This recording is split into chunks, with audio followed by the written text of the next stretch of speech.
My mother-in-law didn't whisper it. She said it at full volume right across the kitchen island while I was rinsing dishes and my husband was pretending to read something on his phone. You know she only got that promotion because her boss felt sorry for her, right? I'm just saying, some people rise because of talent. And some people rise because someone pitied them. She wasn't looking at me. That was the part that made it worse. She was talking to my husband like I wasn't 3 feet away, like I was a piece of furniture she'd gotten used to working around. I turned off the faucet. I dried my hands.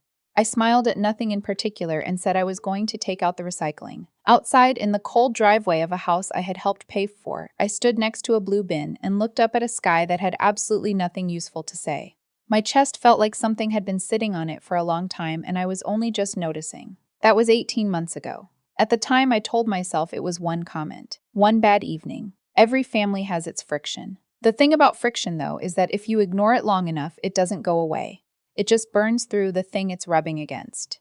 I had been married to my husband for 3 years when his parents moved to our city. His father had taken early retirement, and his mother, her name was Patricia, though she preferred Mom even from me, which I always found a little aggressive, had decided that being close to her son was more important than the house they'd lived in for 20 years in Ohio. My husband's name was Daniel. He was kind, mostly. He loved me in the way that some people love, reliably, consistently, and without ever quite understanding that love is also a verb. When his parents moved here, it started small. Sunday dinners that became mandatory, drop-ins on Tuesday afternoons. His mother calling his cell and him stepping outside to take it, sometimes for 40 minutes, sometimes longer. I'd find him on the back porch, looking slightly apologetic and slightly drained, and he'd say, "She just needs to talk." And I'd nod and pour myself a glass of water and not say the thing I was thinking.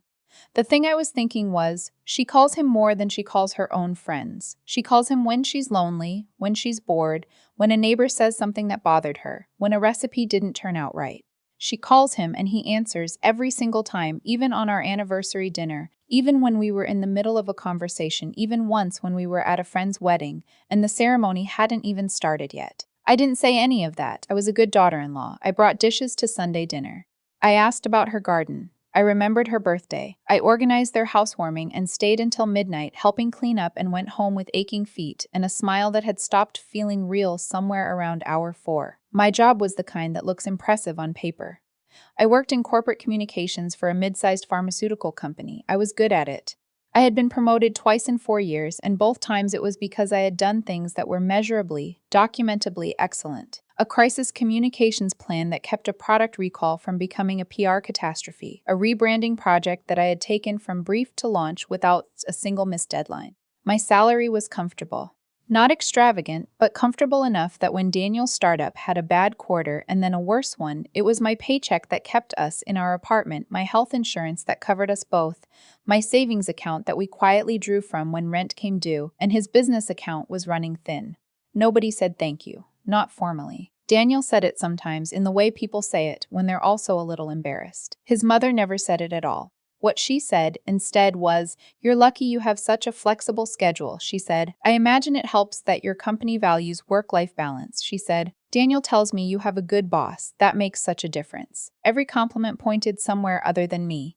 Every acknowledgement of my success was quietly redirected. To my schedule, my boss, my company, my luck. Never my work, never my decisions, never me. I noticed it. I cataloged it in a part of my brain I kept closed most of the time. The promotion comment in the kitchen was the one that opened the door. After that, I started paying attention in a way I hadn't let myself before. And what I found was that the comment wasn't an outlier. It was just the one loud enough to hear. There was the Thanksgiving where she had reorganized my kitchen cabinets to help while I was at the grocery store, and when I came home and found everything in the wrong place, she said she thought I might prefer it.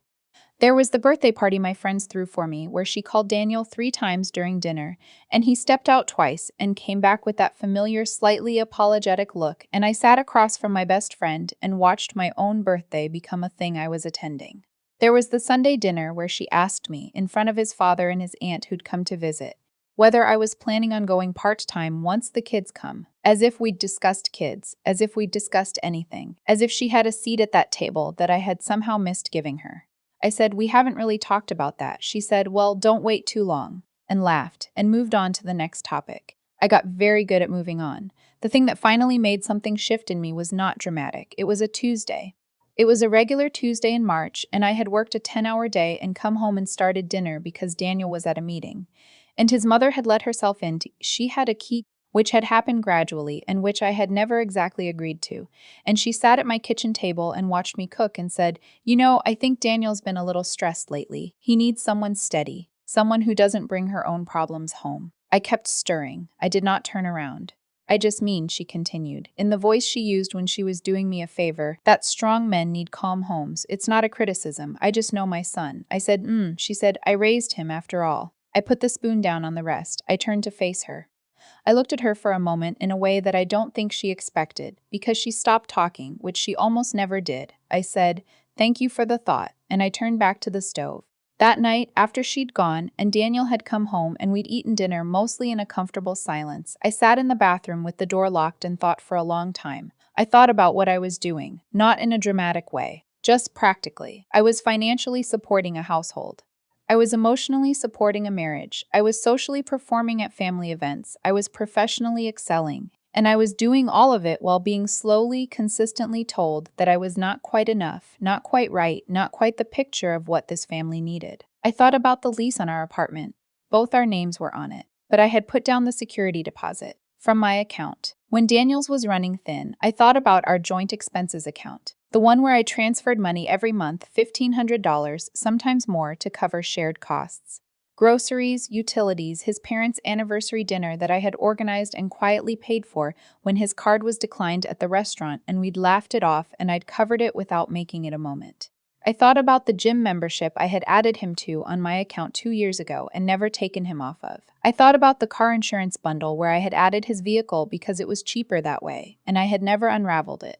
I opened the Notes app on my phone and I made a list, not an angry list, just an accurate one. It took me 3 weeks to do what I did next. 3 weeks of acting normal, of Sunday dinners and Tuesday calls and my same smile while I quietly, methodically untangled every financial thread that I had woven through our shared life. I called my bank and I separated the joint expenses account.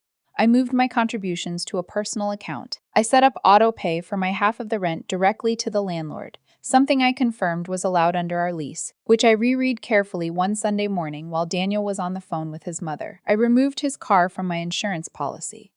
I set a calendar reminder to notify him 2 weeks before the renewal date so he'd have time to set up his own. I was not trying to strand him. I was trying to stop carrying things that he didn't know I was carrying. I called the gym and separated the membership. I was on hold for 11 minutes. I used that time to also cancel a streaming subscription I had been paying for that I did not use and that his parents had been using at his suggestion. I called my HR department and made a change to my health insurance plan. This one required a form and a qualifying event, and I listed what was accurate: a change in household financial circumstances. The HR woman on the phone was brisk and efficient and did not ask follow-up questions. I did not at any point during these 3 weeks tell Daniel what I was doing. Not because I wanted to hide it, because I had learned, from watching this family operate, that anything said in advance becomes a negotiation, and I was done negotiating for things that should have been mine without discussion. The last thing I did was email my landlord directly and ask about the process for removing a name from a lease versus breaking it. I was not yet sure which path I was on, but I wanted to know the terrain. The Sunday it unraveled was not the Sunday I expected. It was a regular dinner, nothing special, just the 4 of us at their house. They had bought a house by then, in a neighborhood 20 minutes from us, which my mother-in-law had found and which Daniel had helped them move into on a weekend I had worked, showing up only at the end to carry boxes and eat pizza and feel like a guest at a party I hadn't been invited to plan. We were eating. His father was talking about a neighbor's dog. His mother was refilling glasses. Daniel was there, present in the physical sense. And his mother said, to no one in particular, but clearly to me, I was telling the ladies in my book club about Daniel's career. They were so impressed. I said he's always been the kind of person who figures things out even when the people around him aren't on the same page. The people around him. There were not many people around him. There was primarily me. I put my fork down. Daniel looked up. His father continued, talking about the dog. I said, what does that mean? Not on the same page. She blinked, the particular blink of someone who had not expected the furniture to respond. She said, oh, I just mean, different priorities, different backgrounds. It doesn't matter. I think it does matter, I said. I'm curious what you told your book club about me. There was a silence, the kind that has weight. She said, nothing bad, sweetheart. I just said you were very career-focused. I am, I said. That career has been paying our rent for the past 14 months. Daniel said my name. I looked at him. I said, that's true, isn't it? He didn't answer. Not yes, not no. He looked at his plate. His mother said, I don't think this is the place. I'm not angry, I said, and I meant it. I wasn't angry. I was something past anger, which is a very quiet place. I'm just checking. Is anything I said inaccurate? Nobody answered. I folded my napkin. I picked up my purse from the chair beside me. I said, thank you for dinner. I think I'm gonna head home. I drove home in a car that was finally only in my name. I sat in our parking garage for a few minutes, not crying, just sitting. Daniel came home 2 hours later. He came home and sat down across from me at the kitchen table and said he was sorry. He said his mother meant well. He said she was from a different generation. He said she didn't understand. I said, I know. He said, can we talk about this? I said yes, but first I want you to know a few things. I told him about the insurance. He hadn't known his car was on my policy. He went very still. I told him about the joint account. He pulled out his phone like he was going to check it and then put it back down. I told him about the gym. He said, why didn't you say something? I said, I tried to, a few times. You stepped outside to take her call. He didn't have anything to say to that. I said, I'm not leaving tonight. I don't know what I'm doing. But I need you to understand that I have been the foundation of this household, financially, logistically, emotionally, and I have done it while being treated like an inconvenience that you tolerate. And I need that to stop, not tomorrow. Now, he said, you're not an inconvenience. I said, I know I'm not, but your mother doesn't know that, and you've never corrected her. He was quiet for a long time. He said, I didn't know she was that bad. I said, yes, you did. He didn't argue, which was, I think, the most honest thing he'd done in months. The weeks that followed were not a movie. There was no grand confrontation, no dramatic scene where everyone finally understood everything. What there was a series of smaller, harder conversations. Daniel called his mother, and I know this because he put it on speaker and sat across the kitchen table from me, told her that some things needed to change, she cried. He stayed on the phone. He did not back down the way I expected him to. His mother called me the next day. She said she hadn't realized. She said some people are hard to read and she'd misjudged me. She didn't apologize exactly, but she said she hoped we could start fresh, and there was something in her voice that was not the voice she usually used with me. Something that was maybe slightly uncertain. I said I appreciated that. I meant it, partly. The key to our apartment, which she had acquired so gradually I couldn't identify the exact moment, was returned without discussion. It appeared on our kitchen counter one Sunday, on a small white dish, and nobody mentioned it. Daniel started letting calls go to voicemail. Not all of them, but some of them.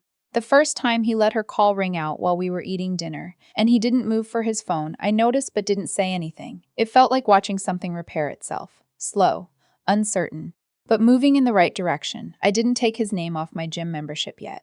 I reinstated the streaming subscription not for his parents, but because I had started watching a show I actually liked. Small decisions, taken back one at a time. What I kept was the separate savings account, not as a weapon, as a fact. As a thing that belonged only to me, that held the record of what I had done and who I was before anyone else's version of me had a chance to take root. My friend asked me once, around this time, if I thought the marriage was going to survive. She asked it gently, over coffee, the way a good friend asks hard questions. I said I didn't know. I said I thought I was finding out whether the person I'd married and the person who showed up for the last 3 years were the same person, and that the answer was still coming in. She nodded and didn't push. Good friends know when the story isn't finished. Here is what I know now, which I didn't know that March Tuesday in my bathroom with the door locked. The most important thing is not the dramatic moment. It's not the dinner table confrontation or the phone call or the returned key on the white dish. The most important thing is the one you do quietly, alone when no one is watching. The inventory, the list in the Notes app, the decision to look clearly at what is actually happening without the softening that love and habit and hope apply to everything. I had been so busy trying to be the right kind of wife, the kind who didn't cause friction, didn't ask for too much, didn't make his family uncomfortable, that I had stopped checking whether the life I was building was one I had actually chosen. The checking is the work. The seeing is the work. What comes after is just the consequence of being willing to see clearly. The last Sunday dinner I went to a few months later was different, not fixed, just different. His mother made a dish she knew I liked, which she had never done before. She asked about my job, not my schedule, not my boss, my job. I told her about a project. She listened in a way that was still slightly effortful, but was genuinely trying. His father made a joke that was actually funny. Daniel refilled my glass without being asked. It was not a transformed family. It was a family making small adjustments, the way families do when they finally feel the limits of what someone will absorb. It was not everything I would have wanted, but it was real, and real was something I had stopped taking for granted. On the way home, Daniel reached over and took my hand while he was driving. He didn't say anything, neither did I. The radio played something I didn't recognize. The highway was mostly empty. The city lights came up ahead of us, small and steady, and I looked at them and felt something I hadn't felt in a long time, nothing dramatic. Just that I was here and I knew where I stood, and that was finally enough.